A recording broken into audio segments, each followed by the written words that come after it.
यही कोशिश है हमारे शो क्या कहता है सनातन के जरिए भी कि इस भागती दौड़ती जिंदगी में जब लोगों का मन ही खुश नहीं है, हमने देखा है कि बहुत सारे लोग हैं उनके पास सक्सेस होगी, अच्छा करियर होगा, आप बहुत अच्छा कमा रहे होंगे, पैसे भी होंगे, लेकिन फिर भी वो डिप्रेस रहते हैं, डिप्रेशन का शिकार होते हैं। बड़ी बड़ी हाई राइज बिल्डिंग से सुसाइड की खबरें आए दिन आती रहती हैं। तो ये मन जो है ये क्यों खराब हो रहा है? आप इसका कोई वजह बता सकते हैं? कई बार देखा है कि सब कुछ है, अच्छी नौकरी है, अच्छा पैसा है, परिवार है, सब कुछ है, फिर भी लोग डिप्रेशन का शिकार हो रहे हैं। तो ये मन क्यों खराब हो रहा है? मतलब क्या हो रहा है ऐसा अचानक से कि जब मैं अपना बचपन याद करती हूँ तो मुझे आसपास इतना मन खराब लोगों का नहीं मिलता था और अब वो कहीं ज्यादा मिलता है।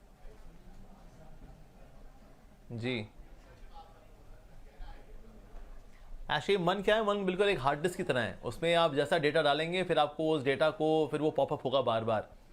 तो क्योंकि हमने ही मन के अंदर डेटा खराब डाला है आज, चाहे मीडिया के माध्यम से, चाहे हमारा जो बेकार हमारा एजुकेशन सिस्टम है जिसमें स्किल्स तो हैं लेकिन वैल्यूज़ नहीं हैं, और आज ये जो कृत्रिम लाइफ हम जीते हैं, मैकेनिकल लाइफ जीते हैं, मशीनों से हम घिरे हुए हैं और हमें लगता है टेक्नोलॉजिकल एडवांसमेंट हम कर रहे हैं, लेकिन इस सारे तामझाम के अंदर बाहरी शोशेबाजी तो बहुत हो रही है लेकिन अंदर बहुत ही खोखलापन आ रहा है, रिश्ते बिखर रहे हैं और रिश्तों के लिए टाइम भी नहीं है किसी के पास, और रिश्तों की सेंसिटिविटी क्या होती है ये भी कोई नहीं समझता। जैसे वैलेंटाइंस डे ये लोग जो मना रहे हैं, ये एक्चुअली सेंट वैलेंटाइन डे था, लेकिन सेंट तो लोगों को पसंद नहीं है, तो इसलिए हमने कहा ओके ओनली वैलेंटाइन डे। तो वैलेंटाइन डे लोग मना रहे हैं लेकिन उसके पीछे भी स्वार्थ ही है। मैं किससे प्यार क्यों करता हूँ? उसकी चमड़ी अच्छी है, उसकी स्किन अच्छी है, वो दिखती अच्छी है या अच्छा दिखता है, उसके सिक्स पैक हैं, पैसा है किसी के पास, तो एक्सटर्नल चीज़ों पर हम ज़्यादा चिपक गए और जो हमारा एसेंस था उससे हम लोग भटक गए। तो इसीलिए आज आप देखते हैं कि स्ट्रेस भी है, तनाव भी है। तो जिसने अगर किसी ने मैस्लोज नीड्स हिरार्की पढ़ी हो तो उसमें फिजिकल नीड्स भी हैं, mental needs, emotional needs, intellectual needs भी हैं, इगोइस्टिक नीड्स भी हैं। सबसे ऊपर जो नीड है वो है the need of self actualization. ये हमने एनसीईआरटी किताब में पढ़ा हुआ हमने, लेकिन हम उस नीड का ध्यान नहीं रखते। बाकी नीड्स का ध्यान रखते हैं लेकिन इस नीड का ध्यान नहीं रखते जो कि सेल्फ एक्चुअलाइजेशन की नीड है। इसी वजह से आज लोग दुखी भी हैं। लोगों के पास भले ब्रांडेड कपड़े भी हैं, ब्रांडेड खाना है, लेकिन वो अपने अस्तित्व में जो सबसे कोर नीड है वो है आध्यात्मिक नीड, उसकी ओर ध्यान देते ही नहीं है।